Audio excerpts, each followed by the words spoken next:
Hello, ladies and gentlemen, and welcome to another action-packed AWI Pod episode. We're reviewing another old-school pay-per-view. Ironically, it is another WCW pay-per-view. We'll get into that in a second, though. I am your host, Brent Piles, and with me, as always, is a man who said, I've been ready to do this since I watched it. He is the barroom brawler, disco dancing, dynamite stretching, intercontinental boy. Folks, he's G.A. tonight. Glenn, how are you? Oh, I'm not over tonight then. Okay. I didn't have anything, so I just cut it short. That's fine. I'm good, thank you. I thought I did a good job of making it sound different that time. I hacked off a little bit of it, but yeah, I've made steps this week in my physical and mental health, so I'm in a good place at the moment. That is always a good thing. Mm-hmm. I mean, that's not always a good thing to do, is to get yourself into a good physical and mental health place. I know a lot of people struggle with that. I've struggled with that. I still struggle with it. I mean, it's a weekly struggle, but you have your good days and your bad days, definitely, and it's good that you're on a good day. That's right. I'm in a good week at the moment, so we'll see how we go. And, considering all things that happen within the football world, Glenn, the fact that you're in a good week this week is a good thing, because maybe a lot of your British cohorts may not be feeling the same way after the agonizing defeat in the Euros final in Spain. Yeah. But I like the way that Dan put it when I said, sorry, guys. And he said there's no shame in losing to the best team in the tournament. I think me and you both agreed that Spain was the best looking team all tournament. Well, I was listening back to last week's, and I called that 100% when we were talking about it, that it was going to end in glorious failure, and it did. Yeah, I felt good about it after the Palmer goal. Do you think you should have brought the younger guys on sooner? Do you think you should have done that? That's hard to say. Yeah, really hard to say. All these substitutions up to the final had worked. Yes, but what the time that they brought them on. So, and I mean, you could. How can you? They worked that time too, because he put the subs on and those guys got together and scored a goal. I think it was Saka, Bellingham, and Palmer. But as soon as he put the new guys on, you could tell it was like a new life in the team. So that's right. You can say what you want about him, but he got to 2 straight Euro finals. World Cup semi-final. Yes. He's most successful England manager since Sir Alf Ramsey, who was lucky to win the World Cup in 1966 at Wembley. Right. I mean, I know nothing about 1966, but no, you wouldn't. So, but go back as a football aficionado. Mm-hmm. Go back and watch that final. It's eye-opening. I will absolutely see if I can find that. I went back. Find it on YouTube. Easily. Is it okay? Perfect. There's also like a website that has like a whole bunch of old shit on there. That's where I watch all my old soccer, and I'm really trying to become like a student of the soccer game, because people probably don't know this. Well, I'm sure people do know this because I mentioned it, but like I haven't. I've always watched kind of like World Cup and international soccer, but I never really got into Premier League soccer until I started watching Arsenal with you. And so I try to go back and look at all the great players, because I want to know like what all the great players that all these people talk about looked like on the field. I just don't want to hear stories about it. I recently went back and watched some old Manchester United games because I wanted to see like what George Best was like, because I heard a lot about George Best but never seen him play. And wow, that guy was incredible. If he could have not been a fucking raging alcoholic, the things he could have done would have been insane. If he had been playing 20 years later on the better pitches, yes, the things he would have done would have been insane. Yeah, I was going to say, he was one of those guys where you could drop him in any era and he would be amazing. It wouldn't matter. No, because those pitches that they used to play on in the sort of the mid to late 60s and early 70s, they were bogs. They got rained on all the time, and basically people were up to their ankles in mud, and yet it'd still dribble around them with a big heavy leather ball. Yeah, and just make people look silly. Yeah. And he was doing this when he was like a child, and these people were grown men. He was just making them look silly. Yep. You talk about that kid from Spain, Yamin Yamal. I mean, fucking George Best was Yamin Yamal before Yamin Yamal. You know what I mean? Yeah, that's right. Yeah. So, but anyway, this is not a football podcast as much as we try to make it one. Maybe one day we'll just start a football podcast, Glenn. We talk about this. Let's see how we go when the season kicks off. Yeah, we'll see. The season's going to be kicking off soon. As a matter of fact, our first preseason matchup, our first United States preseason matchup comes up next Wednesday, Glenn. I believe they're taking on Bournemouth next Wednesday. Yeah. I believe it's at SoFi Field where the 49ers play. It does not start until 9:30 Central Time. So that's like 6 a.m. or something like 6 a.m. where you live, something like that. I don't know. No, it'd be like 4 a.m. Yeah, 4 a.m., something like that. Something like that, yeah. But I've been lucky enough to get a little infusion of cash, so I will be back buying my multi-pass for all the preseason games. I did see that. They're for $9.99. I mean, I get to watch them all here anyway because I'm in the States, but I did see that. That's a good deal, though. Only $10 to get to watch them. Yeah, and that's like 4 games, so. I mean, if I couldn't get them here, you would have bet your ass on I'd be paying $10 to watch those games. Yeah, that's it. There's 2 guys I don't want to see participate in any of those matches, and if they do, not for very long, and that's Bukayo Saka and Declan Rice. Please keep them on the bench. Yeah, that's right. Especially Saka. Leave him on the bench. Yeah, let's have him start the season not limping still. Yeah. Let's wait until he gets at least until the 12th game of the season before he starts limping, please. Yeah. Please. But yeah, let's get into it. It's Halloween Havoc 1989, the very first Halloween Havoc, I believe. Oh, right. I didn't realize that. I'm pretty sure, unless they had like a Halloween Havoc, like whatchamacallit, Clash of Champions Halloween Havoc or something. I believe this was the very first Halloween Havoc. It was October 28th, 1989 in the Philadelphia Civic Center in Philadelphia, Pennsylvania. This arena is actually very old. The original Philadelphia Coliseum was built in 1899. So, I mean, obviously there were upgrades and shit as the years go on. I was going to say, I'm assuming that, yeah. Which means that it was a sellout at 7,300 then. Yeah, definitely. It was actually closed in 1996 and demolished in 2005. It's not around anymore. It was the mainstay for NWA, WCW in the 80s. I got lots of show listings from there. Not a whole lot of WWF stuff, but they did run a lot of NWA, the Great American Bash Tour, of course, night 29 of the 1989 Great American Bash Tour, and a lot of NWA, WCW house shows. Which is really apt, seeing is that the first match on this show is a typical WCW opener. Yeah, I bet you if you watch most of the WCW pay-per-views from this era, either Tom Zink or Mike Rotundo started them off. And they started off tonight facing each other. That's right. Yeah, the reason that I wanted to do this Halloween Havoc is at this time we were getting the weekly shows on the TV. So I was watching Nitros at this time, or whatever it was they were calling it before Nitro. Yeah, probably Saturday night, maybe. Yeah, it might have been. But unless you went to the video shop and hired the videos, you couldn't see any of the pay-per-views. Oh. So I didn't get to see any of the pay-per-views.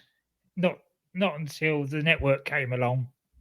So you telling me, Glenn, that every time it's your turn to pick a pay-per-view, you're going to pick one for 1989? No. I did that once. I had a my parents, like, they had got this videotape from a friend, and they had recorded only the pre-show and like the very first match of like not Starcade, it was Slamboree like 94, and it was like Legends reunion. They had like a bunch of Legends matches on there. and I got to see like the preview show, them talking about all the matches in the first match. That's where the tape cut off, and there was no more. Oh no! So for my entire life, I never knew what happened. So when I No. got the network, it was the first thing I watched, and that pay-per-view sucked. There was only one good match. It was a cage match between the Hollywood Blondes, and I believe it was Shane Douglas and Ricky Steamboat. It was a tag team title match, but yeah, so it's kind of the same thing. Anyway, back to Tom's the Z-Man Zinc and Captain Mike Rotunda. Yeah, let me pause this for 1 second. I gotta let my dogs in. Yeah, I 2 questions for you. How do you feel about the nickname Z-Man for Tom Zink?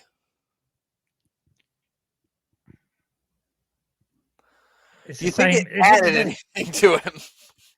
No, because he stank anyway. I mean, he's a decent wrestler. Yeah, but other than that, he doesn't have a whole lot. No charisma or anything. So they were like, you know what? He has no charisma. You know what'll give him some charisma? We won't call him Tom Zink. We'll call him the Z-Man. Sounds all sorts of mysterious and. Z-Man sounds like a guy who drinks a lot of Zima. Are you familiar with Zima? No. It was an alcoholic beverage in the 90s. Right.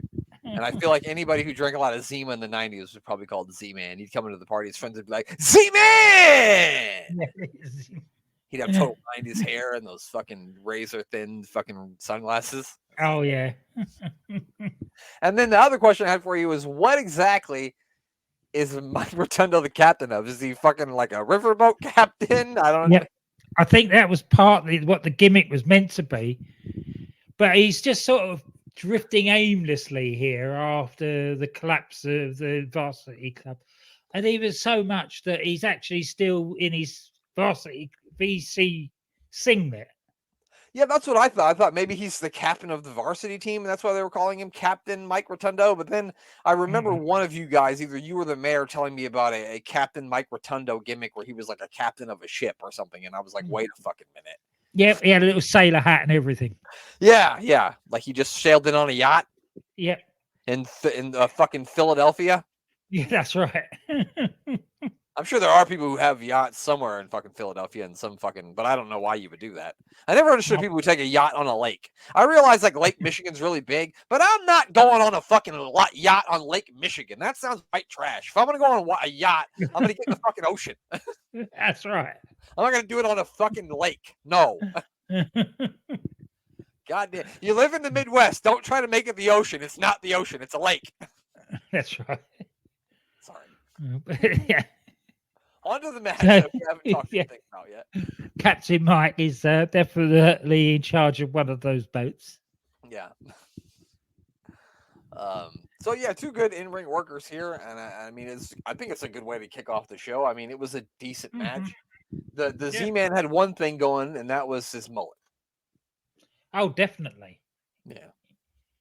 The trouble is that he hung on to that forever.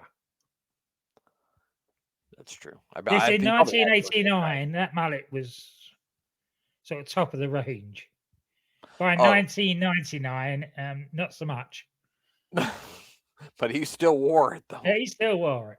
Shawn Michaels had rocked the mullet until like 97. Oh, God, yeah.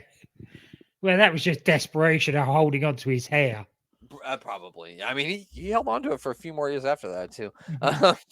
Imagine the struggle of him trying to cover up his bald spot with his pulled back hair. Must have been difficult. You got any notes on this match? Plenty of shoulder blocks to start with. Lots of them, yeah.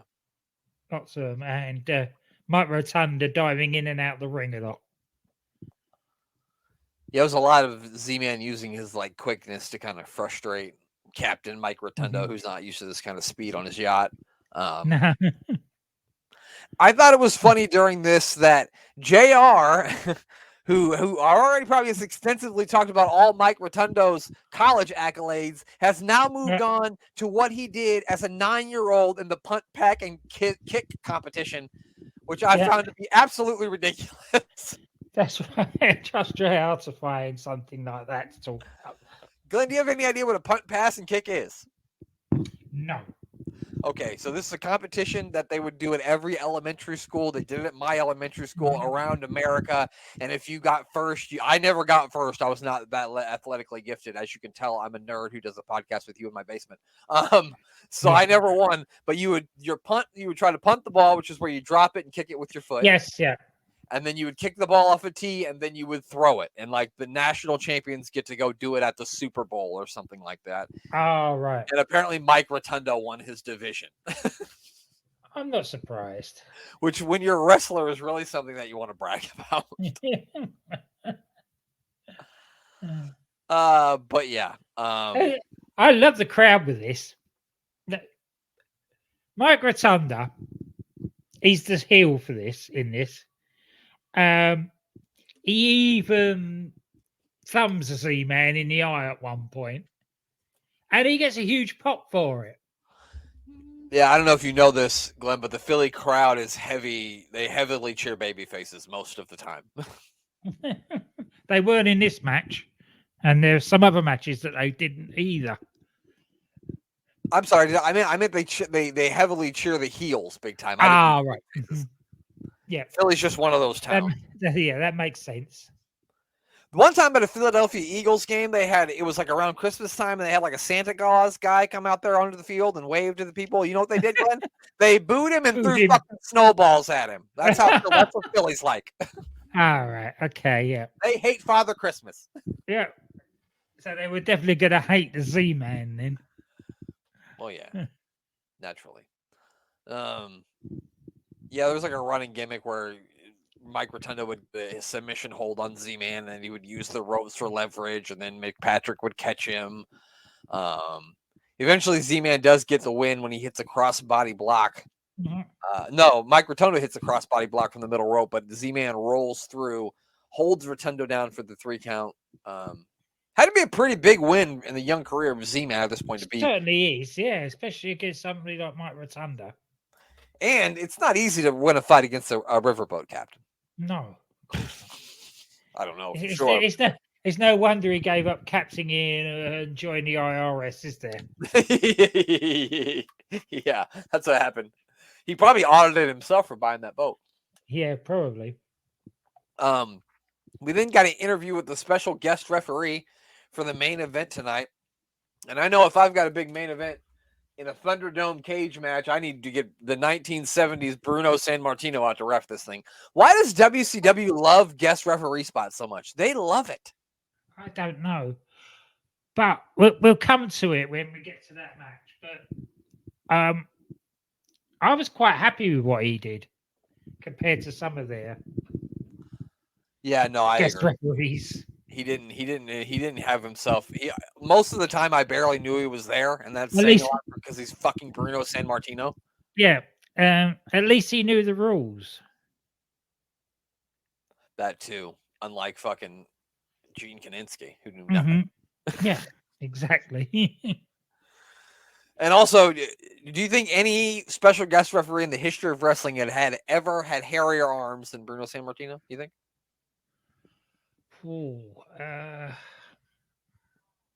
George Animal Steel. Well, I said special guest referee. Maybe he could be a special guest referee at some point. And that was more that was I suppose so. It's funny that you said that. I said, because good Lord, his arms are hairier than George Animal Steel's chest. Not quite as hairy as his back. Yeah, and then we get into a 6-man tag team match. The Midnight Express, Bobby Eaton and Sweet Stan Lane with Dr. Death Steve Williams. They got Jim Cornette with him. They are battling the Samoan SWAT team and the Samoan Savage. Against the Bloodline. Yeah, I did write that. I wrote versus the Bloodline. Yep. The OG Bloodline. It's as though they print them off. I know. You're right. If you're not familiar, the Samoan SWAT team are the Head Shrinkers from WWE. It's Fatu and Samu. And then the Samoan Savage is the Tongan Kid, which the Tongan Kid had put on some mass at this point, hadn't he? He had. Because I remember the Tongan Kid from like early 1980s, and he was like, he was a lot thinner. Yep. It really bulked up and looked like a proper Roos. He definitely looked like a savage. And the funniest thing about the bloodline here, they have got the big kahuna with them, Yes. also known as Sir Oliver Humperdinck, the guy Humperdinck. who would wear the big fucking flashy jacket from WWE at WWF in the 80s. And to see him with like an open button shirt, walking down to the ring trying to look like a savage, from what I saw when I was a child in the 80s, I laughed my ass off when he first came through the curtain. I couldn't hold because I did too. Just to see that, it was amazing. I said, "Is that motherfucker?" It is Albert Humperdinck. What the hell? The big kahuna.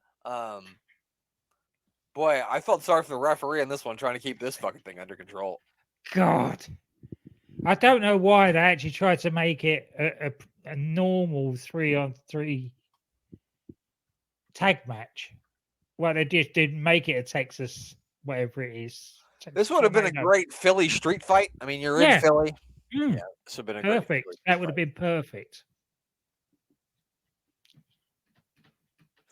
Yeah, I mean, they got started a couple of times, and then they'd all get in the ring, and the referee would have to like separate them again and clear the ring, and then they'd get started again. That happened 2 or 3 times. The amount of times the referee nearly got to 10 counting them out the ring. I don't know how he didn't. No. The referee's far more patient than I would be. They finally do get it started, and Bobby Eaton was a house of fire at the beginning. He certainly was. All over the ring. Yeah. And then Dr. Death came in and cleared house. I mean, a bull in a china shop. Mm-hmm. Was how I described Dr. Death every time he got in this match. He was the MVP of the match for me. Oh, definitely. He was a goddamn monster in there. He was against 3 monsters. Yeah. He's probably the only guy that you think could legitimately go toe-to-toe with those guys. Like, I wouldn't think that maybe Stan Lane and Bobby Eaton, if I saw them, could legitimately go with those guys. But if I looked at him, I would be like, yeah, probably. Yeah, that's right. Yeah, Dr. Death, a bad motherfucker. And I'm saying that he went to Oklahoma and played for the Oklahoma Sooners, who are a main rival, or a big rival for the Nebraska Cornhuskers in the 70s and 80s. And I will gladly say that Dr. Death is a fucking king of all kings. Yeah. And because the Philly crowd are going absolutely ape shit as Dr. Death is running amok, throwing Samoans everywhere. Yeah, this was amazing. I mean, these guys, this was just guys beating the shit out of each other for about, it almost went 20 minutes too. Yep. Which is my only complaint for this one, is I thought maybe they could have shaved a couple of minutes off of it, but I mean, I really can't. That's the only thing I could find to complain about. They wasted 5 minutes at the beginning with all the stare downs and everything, didn't they? So that is true. Yeah, I mean, I forgot about all that just because of all the hard hitting action when they did. That's right. Yeah. Yeah. You got any notes from this one? It's just what it was. It was 6 guys having a fight. Yes, it was a street fight that wasn't called a street fight. Yep. Yeah, things started to break down. The big kahuna gets up on the apron to distract the referee, but Cornette takes him out with his tennis racket, but then the Tongan kid knocks Stan Lane into Jim Cornette and then rolls him up for the 3. And the Samoan SWAT team get the win in this one. But a really, really great 6-man tag team match. I thoroughly enjoyed it. It was. We then hear from Gary Hart, who's got Terry Funk with him.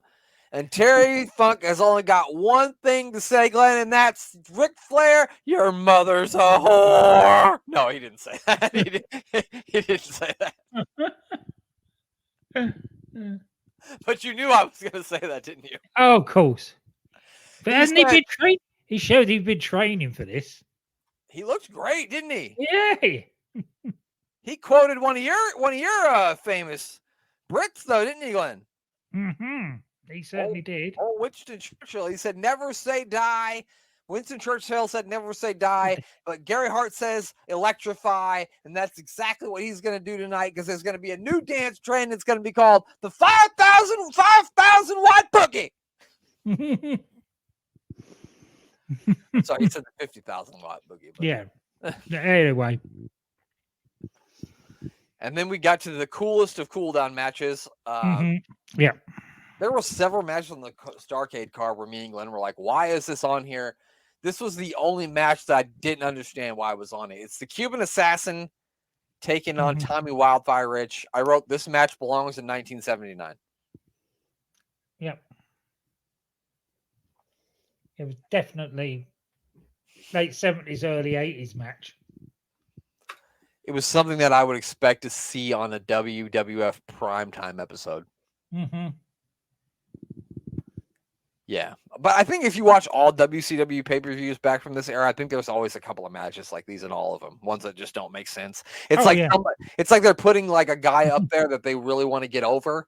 Although I don't understand why in 1989 you're doing that with Tommy Rich. I feel like Tommy Rich should be the guy that you put out there. You have somebody young beat him to put them over at this point. But what do I know? But we know why. We talked about it earlier. We won't talk about it on air. We talked about it. Do you have any? If you want to find out why, go listen to the back episodes of Unbooking the Territory with Mike Mills. He'll explain it all to you. Not unbooking the territory either. Booking the territory. Booking the territory. Yeah. Did you have anything from this one that you wanted to talk about? God, no. It was just 8 minutes 20 of wasted time, really.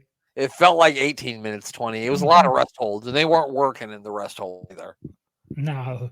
I legitimately, Glenn, started to doze off. I'm not even kidding. Legitimately, my eyes started to get heavy watching this. That's how bad it was. Yeah.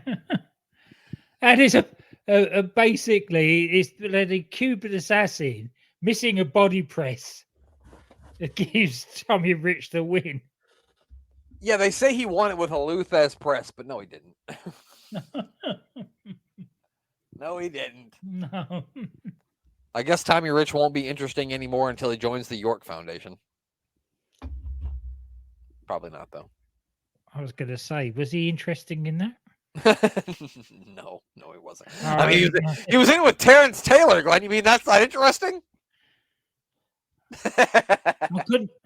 There was only one thing interesting in the York Foundation, and it was neither of those two.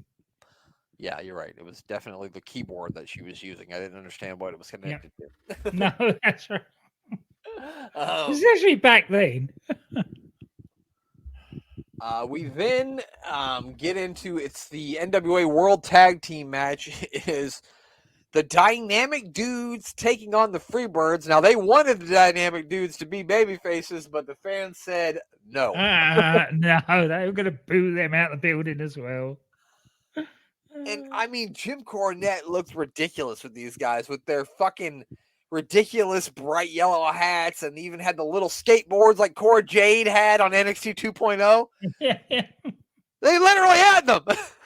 They did. And they didn't ride. At least Cora Jade rode it to the ring. They didn't ride them. They never got on them. No, they just had them. I know Jim Cornette had to be pissed when they told him he had to be saddled with these guys. Yeah, you were going to tell us a story about Jim Cornette. Yeah, so I looked around because I figured that there had to be a Jim Cornette hilarious story about these guys. And so I looked on YouTube and I found one rather quickly. He said he didn't want to throw his good friend JR under the bus, but that JR came up with the idea for these two to be in the tag team together because they wanted to have a babyface tag team to face off with the Midnights, and they thought these guys would be a good team to face off against the Midnights. So they have a match one night. It's in Philadelphia, the same place where this is taking place. I don't know if it's the same arena, but in Philadelphia, I assume it's probably the same arena. And the fans start chanting, "Johnny sucks." I'm not going to say the word, but you can imagine what word they use there. And Jim Cornette, just, looks around and he sees up in the crowd, they've got written on a bed sheet, a giant bed sheet. They've got written, "Johnny sucks Shane's." You know the word. Yes. And they're holding this up, right? And he said they're in the back afterwards, and Johnny just looks so demoralized, and he takes his boots off, and he has his head down. He's walking towards the shower, and he goes, "Well, I guess I'll just go suck Shane's." Cornette said that they were the most hated baby faces that he'd ever seen. Yep. And to this day, Johnny Ace is still the same. Yeah, fuck you, Johnny Ace. Yeah, so I mean, compared to the dynamic dudes, though, the fucking Freebirds look like the coolest motherfuckers on the planet. Yeah. So how would they not cheer the Freebirds and boo the dynamic dudes? Why would they not? Scott's blogger Doom. He said, sadly, the dude's terrible music was overdubbed, so we missed a lot of the bile from the crowd there. Yeah. We didn't get to hear the booing. Yeah, you can still hear the booing. Because they had to cut the music over with some generic beach music. Yeah. I'm surprised they didn't sample Everybody's Going Surfing from the fucking Beach Boys. That would have cost them too much. Probably. That's probably what they used in WCW. Yeah. It would have been perfect for them. So, I mean, what'd you think about the match? This wasn't a bad tag match, actually. It really wasn't. It really wasn't. It was what you would expect from two decent teams. For whatever you say about the dudes, they weren't a bad tag team.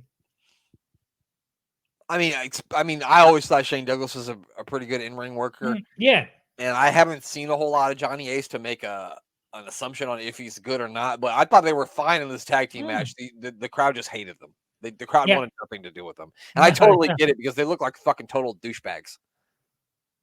They might have liked him in California, dude, but they're not going to like him in fucking Philly.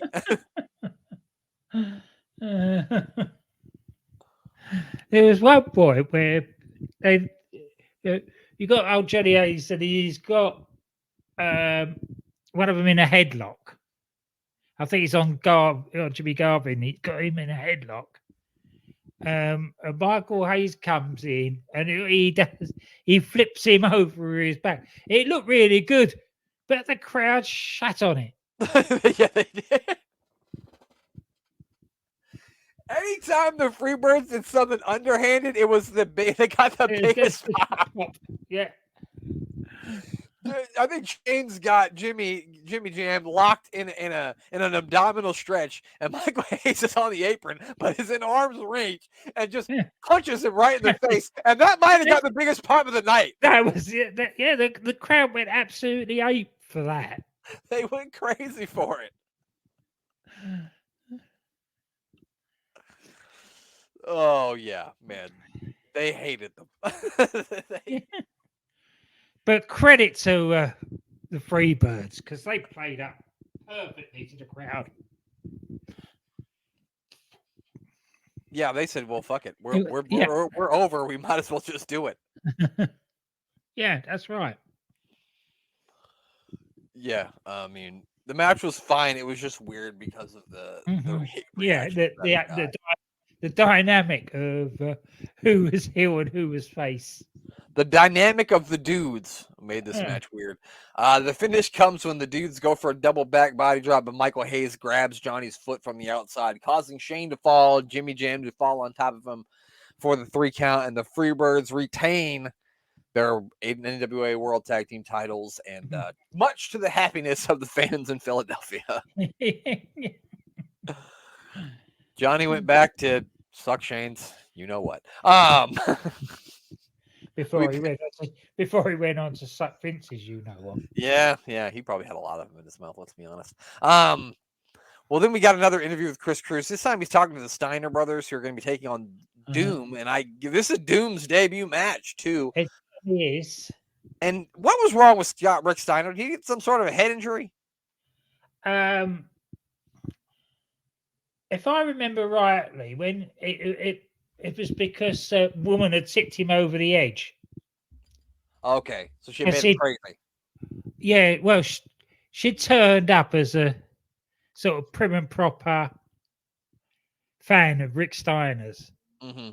And he thought she loved him and everything, and then she turned on him and it flipped him over the edge. That old chestnut, the woman's broken. That Yeah. old chestnut. It's happened to all of us at least once in our lives, hasn't it, Glenn? Which is why, yeah, luckily, women that have done it to us never ever got Doom involved. Yeah, they never got, Ron Simmons and Butch Reed to take care of me. Or Doom 1 and Doom 2, as they're known in this match, because they don't well, no, I think we should call them Ron and Butch. I can tell which one's which. Doom 1 is Ron, Doom 2 is Butch. Yeah, I can definitely tell apart. Stick with that. But so Butch Reed, had been over like big in the territories, but I don't know if he'd ever been through Jim Crockett Promotions, like in that area. But he'd been on WWE TV, so people in Philly probably knew who he was. And I don't know how much Ron Simmons had done in the business by '89. Probably not a whole lot. No, So this is basically the start of his career. Yeah, I'm not 100% sure when Ron debuted. I'm sure UTT Rob will help us out with that when he sees this. UTT Rob knew the fuck Scott McGee was. He had information on Scott McGee. I couldn't believe it. I was shocked. I can always count on UTT Rob. He even knew Scott McGee. Talking about information, I've got some information that I will share when we do our episode with the mayor about one Sunny Beach. Oh boy! I can't wait to hear about Sunny Beach. I've been doing some digging and found out about Sunny Beach. Tune into that on Sunday. You're gonna hear all about Sunny Beach. I can't wait to hear it, Glenn. I'm excited. So yeah, the Steiners versus Doom. Of course, these two teams waste no time brawling right away.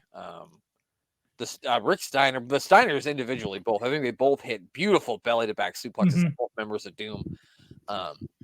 Meaty men slapping meat, right, Glenn? Yeah, and this is the one where nobody knew who to boo. Right. They weren't sure. The crowd a lot of the time here was quite quiet. And that's only because I don't think they knew who to boo. Maybe they were so just exhausted from running down the dynamic dudes that they just needed a break. Yeah, that's probably it. They were just but tired. because this was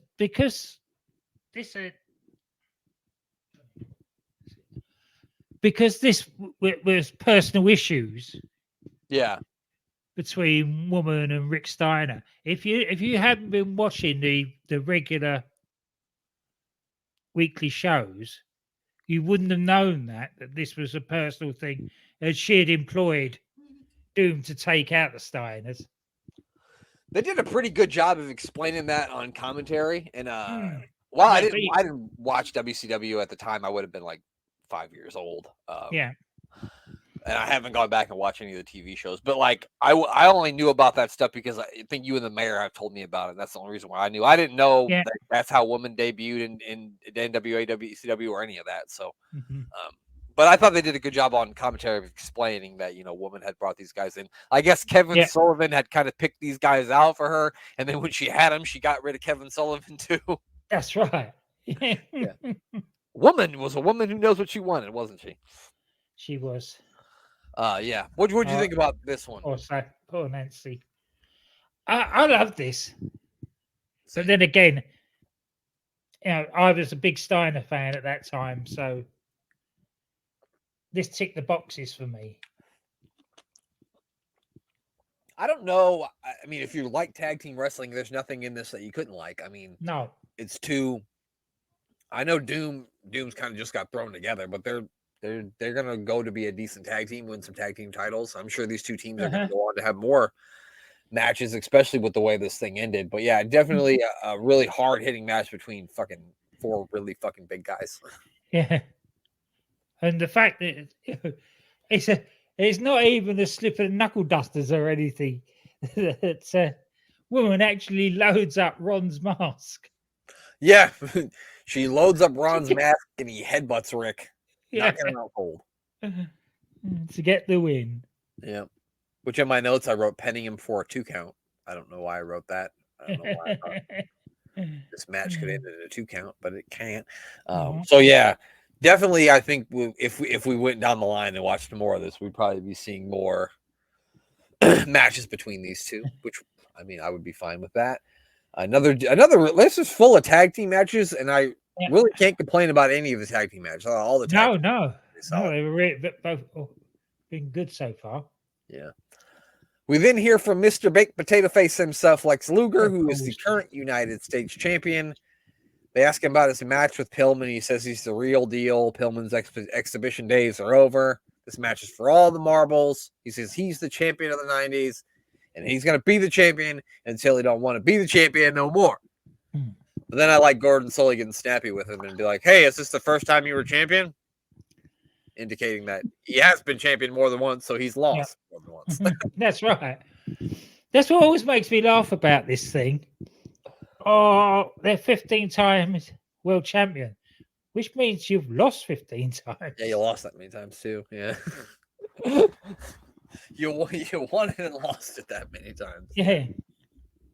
It's a good point. Next matchup is Lex Luger versus Brian Pillman. This is a United States Championship match. Brian Pillman had a bunch of cheerleaders with him who had fucking more 80s hair than a fucking Whitesnake video. I did, didn't I? I did. Here I go again on my own. He didn't come out to that. He should have. Because fuck. I think he came out to Rocket, but it got dubbed over on the Peacock and the network. Yeah. Now, when Lex came out, Glenn, am I wrong? But were they chanting Lex Luger? They were. Why would they do that? Because he's the big heel. I guess it's a good point. And it's a Philly crowd. Yeah, and they brought him out here with all those fucking cheerleaders. Of course, they're gonna boo him. Yeah. You're right. So I thought this was funny. JR starts trying to explain Lex Luger's college football career, and he kind of like talked himself into a circle because he didn't know what he was saying. No, that's right. He got his college football fucking information so confused that he was like, my Penn State, my Lee Saban. He also claimed, Glenn, that Lex Luger was the youngest player in pro football history to start when he started at the age of 19 in the CFL. And I looked it up, Glenn, and that's a goddamn lie. He was not. In 1946, Tom Merzansky played when he was 17 years old. So you're a liar, JR. Shock horror. JR making stuff up. Oh, can't believe it, Katie Glenn. Especially on college facts. Because hardly anybody's going to check on this sort of crap. Well, I checked him on it on this one, goddamn. He didn't know that a geek with a computer in 2024 was going to be fact checking. I also found out, Glenn, I checked Lex Luger's fucking Wikipedia page to see if this record was on it. It wasn't, but it did indicate that he is a Manchester United supporter, so another reason to fucking dislike him. Boo. Yeah. Another reason to dislike him. He's a United fan. Yeah. God. Fucking baked. Just the man can't be unlikable enough. Yeah. But also, the beginning of this, there's a lot of talk about guys' weight. Like, all they were talking about was how much both guys weigh. They said like 100 times. Yeah, well, they were always selling how much smaller Pillman was than a lot of his opponents. Because we're wrestling fans and we're too dumb to just look at it and realize. Exactly. We got to be told. I missed. But yeah, I thought this was an amazing match. Probably one of Lex Luger's best matches of his entire career. Oh, yeah. This is part of the reason I got into WCW in the first place. Not Lex Luger, obviously, but Brian Pillman. Because being brought up on British wrestling, he was the first one that I saw doing these aerial moves and diving over the top rope and that sort of thing. Right, like the stuff you were used to seeing, yeah. Yeah, and it amazed me. And back then, in 88, 89. I was a big Flyin Brian Mark. He was incredible in this match. I mean, he carried. Let's be honest. Lex Luger's not the greatest worker. No. And I won't say he carried him to this match, but Lex Luger's not having this sort of match with, I don't know. I'm trying to think of somebody. He couldn't even have this sort of match with Sting, I don't think. And Sting's a good worker too, but I don't think he could even have this great of a match with Sting. No. Pillman gets plenty in here and actually shows his power. At one point, he actually manhandles Luger. And if you look at Luger, you wouldn't think he could be manhandled by the smaller guy like it. Especially when they tell me, that Luger outweighs him by 70 pounds 10 times. Yeah, that's right. Yeah. I thought it was great when Luger like threw Pillman out of the ring, and Pillman immediately came flying back in the ring, tackles Luger down, starts raining punches down on him, throws him into the corner, chops him into the corner, clotheslines him out of the ring. Then he hits a baseball slide on him. Pillman was ahead of his time. I mean, he'd be great in NXT right now. Too right. He'd be great on the main roster or in AEW or anywhere. Wherever he wanted to be. Yeah, he would. Yeah, I mean, this was an incredible match. If you've never seen it, I would say go out of your way and watch it. I would go watch this whole show if you haven't seen it because it all is really good. But I would pick this as my match of the night if I had to pick one. Yeah,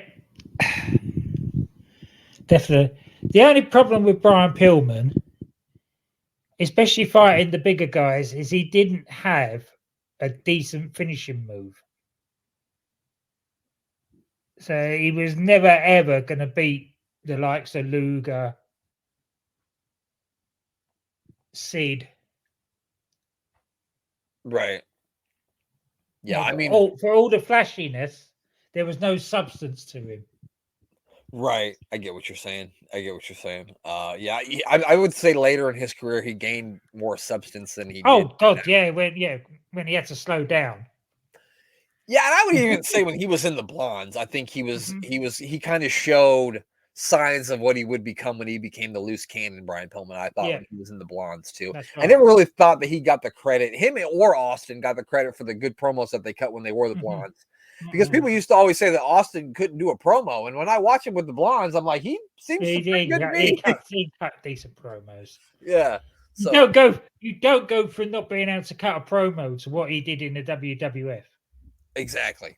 I just think people just didn't. Maybe people didn't give him a chance, or I never understood the narrative that he wasn't a good promo. It didn't make any sense to me.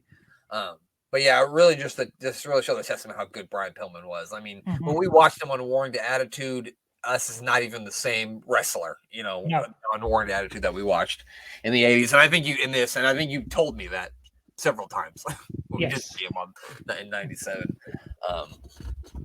But yeah, Lex Luger ends up getting the win when I'm sorry, I'm lost here. Pillman goes for a drop kick off the top rope, but Luger moves. Luger then throws him off the ropes for a clothesline. Pillman ducks it, but then Pillman goes for a crossbody. Luger catches it and then drops him neck first across the top rope, kind of like a stun gun maneuver. Yeah. You know what I mean? Gets the 3 count in the win. And like I said, probably, if not one of the best matches in Lex Luger's entire career. I think maybe Ric Flair maybe got a better match out of him. Maybe. Yes. But I doubt it.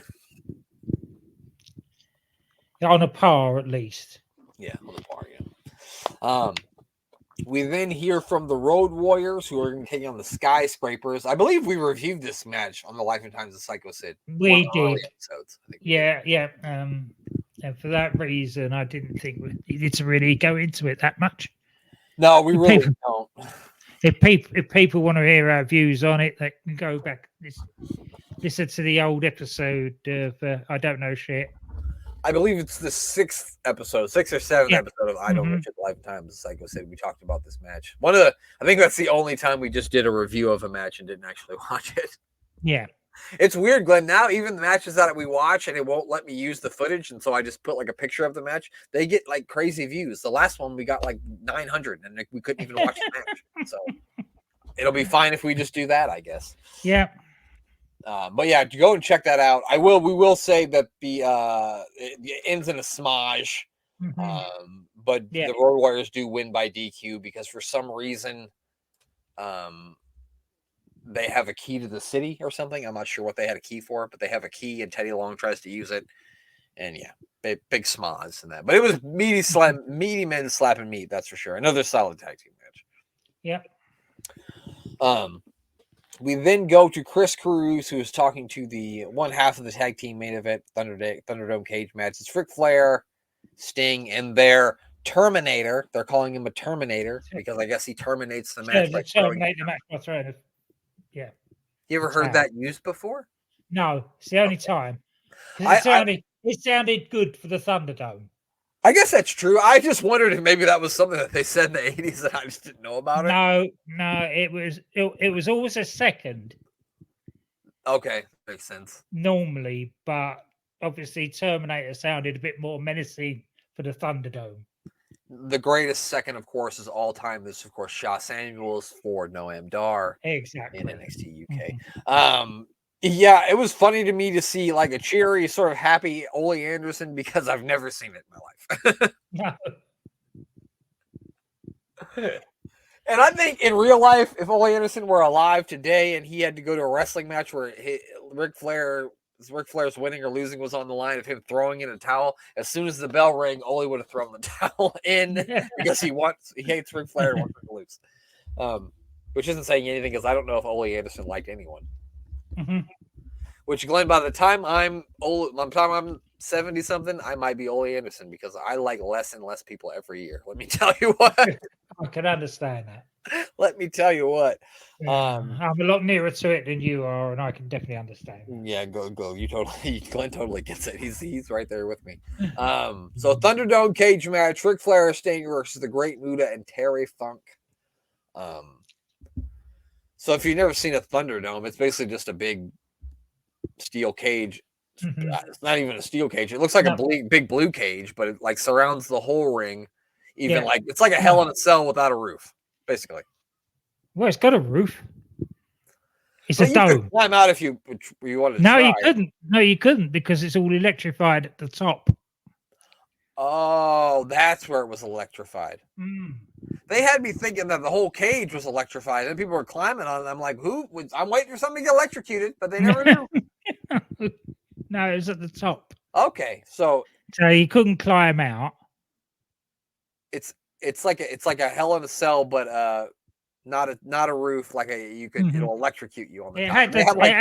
It had the bits that sort of sloped in, right, to make it really hard, and then they electrified it.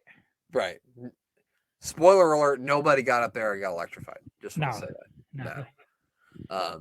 Terry Funk should have done. They had like cobwebs up there and like weird faces. There was ropes and everything up there. And at one point, we might as well get into this now. Yes. The cage actually bursts into flames. Nobody knows what to do. But the Great Muta, being of sound mind, leaps up on the cage and blows a green mist all over the fire that's alight and puts it out. Yes. Before the match has even begun. So that takes his main arsenal out of the equation. Yeah, because he had to wait for the mist putting out the fire. Yeah. You're right, Glenn. He never did the mist, did he? No, because he'd already used it on the fire. They ruined the match. No, I'm just kidding. It was fine, but yes, before the match even starts, the Great Muta has to put out a fire, and that's the most WCW ever.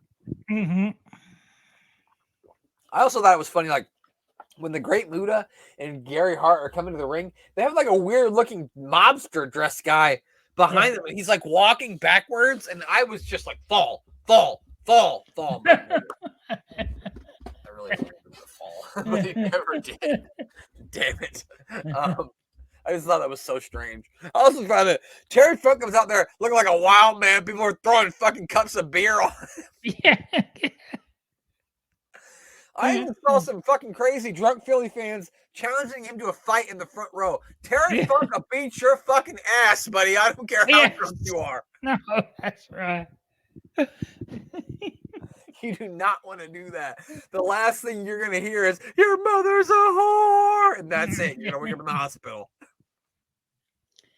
And then, I know they're not a sound mind because they've all had too much drink.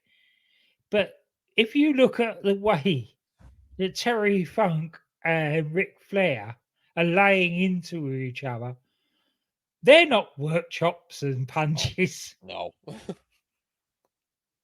No, absolutely not. They get the cage down, and they were. I was funny. They referred to Ole Anderson as the Rock. The Rock Ole Anderson? You ever heard that? No, I never heard of him called the Rock before. Maybe it was something they were trying for Halloween. Yeah.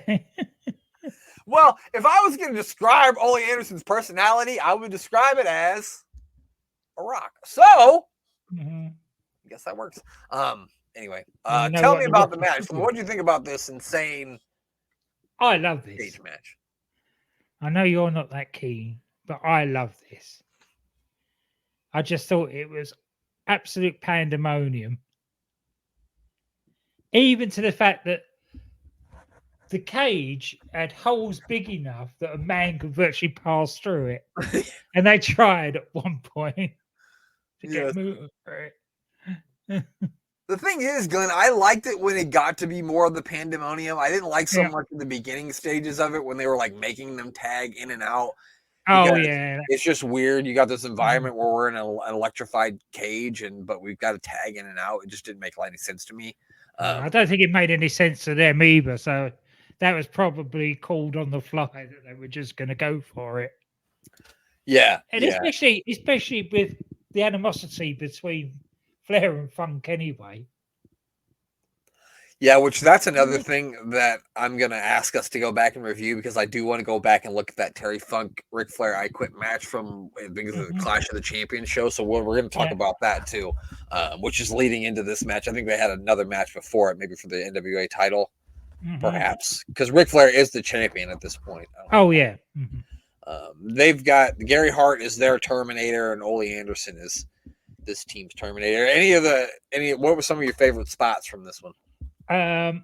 Funk and Muta double teaming Sting, take it. The timing, the way that they're alternating elbow drops on him, absolutely great. Yes, I love that too. That was fucking awesome. They were just one right after another, and the way they would both wind up when they did it too, it was amazing. Yeah, really good stuff. And that is the point where Flair comes in, makes the save, and all pretense of it being a tag match goes out the window. Yeah, maybe that's why that was one of my favorite spots, because that's when the fun really started for me. Yeah, that's right.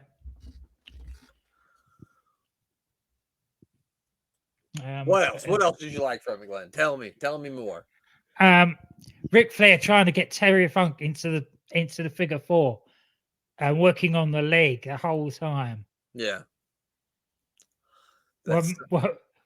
Why Sting was swinging around like Tarzan, because he had Muta trapped in the cage, halfway up the cage. Yeah, there was literally like a rope you could swing from. Yeah. And the funniest thing was, like, Terry Funk was up there too, and Ric Flair tried to use the rope to swing, and he wasn't as eloquent with the rope swinging as Sting was. No. Yeah, Ric Flair should mostly stay on the ground. I mean, that one high crossbody block is all he should ever try.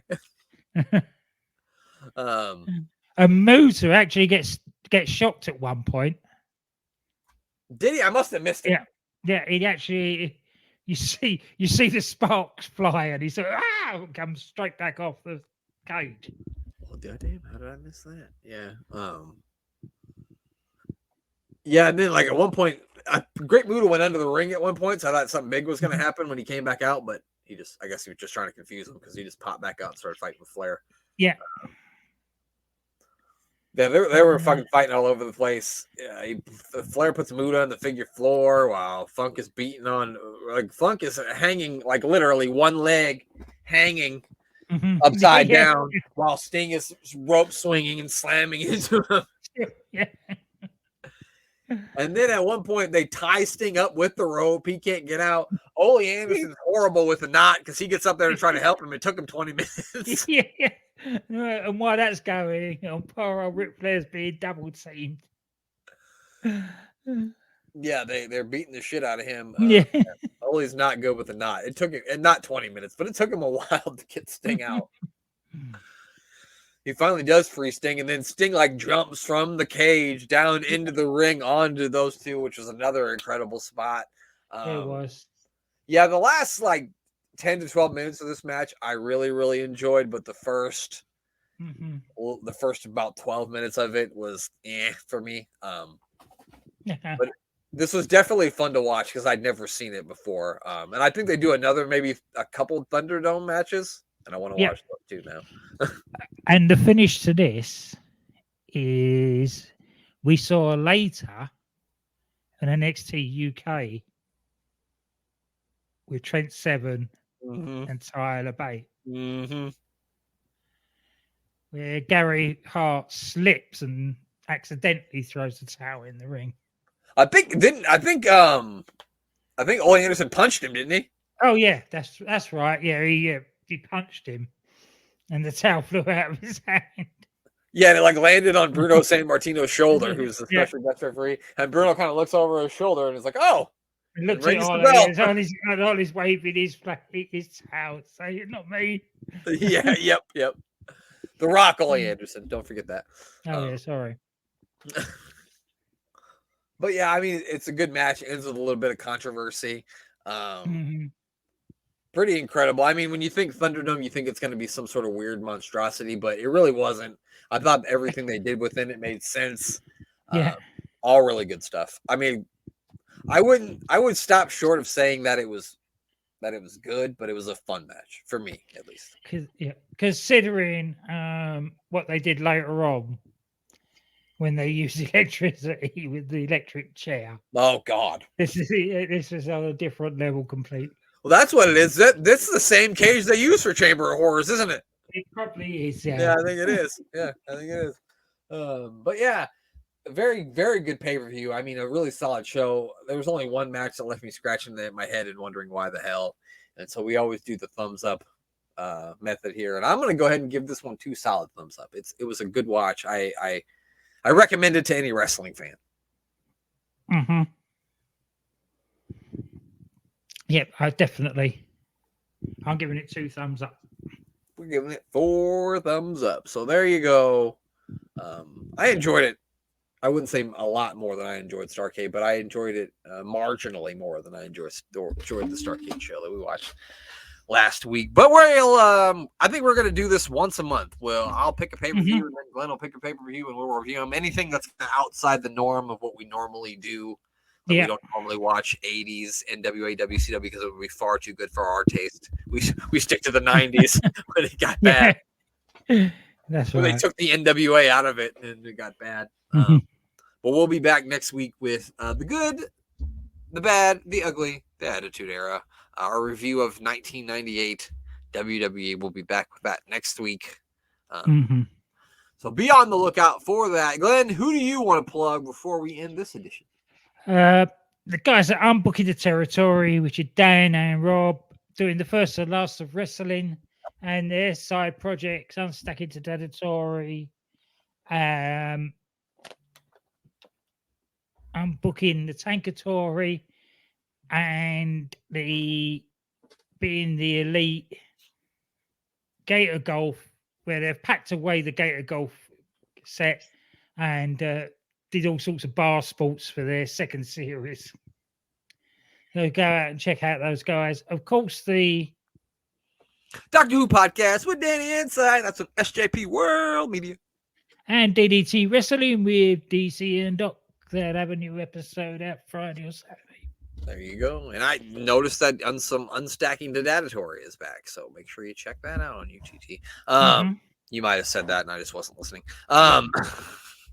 Make sure you give the other member of our podcast team, the Mayor of Canton, to follow at Mayor of Canton on the Twitter X machine. He doesn't meet with the mayor every well. Sometimes he does, sometimes he doesn't. Be on the lookout for him when he does.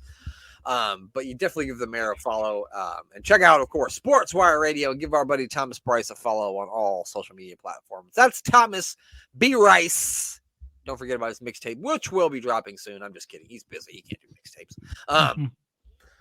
And make sure you check out the Life and Times of Psycho Sid. We are up to episode 41 this week, and I believe Sid is going to be entering a feud with Vader to see if he can become the number one contender for Shawn Michaels' World Wrestling Federation Championship. So that'll be interesting. I believe he also has a match with Goldust that we're going to be looking at. So match with Goldust, maybe some back and forth promos between him and Vader, and then a match with Vader to see if he can be the number one contender. Which means we're going to get to heel Sid in WWF soon, which is better than babyface Sid because he makes less sense. Certainly. So that's going to be fun. Be on the lookout for that. Episode 41 will be out on Friday. That is it. I don't think I have anything else to plug. That's it. That's all. Only thing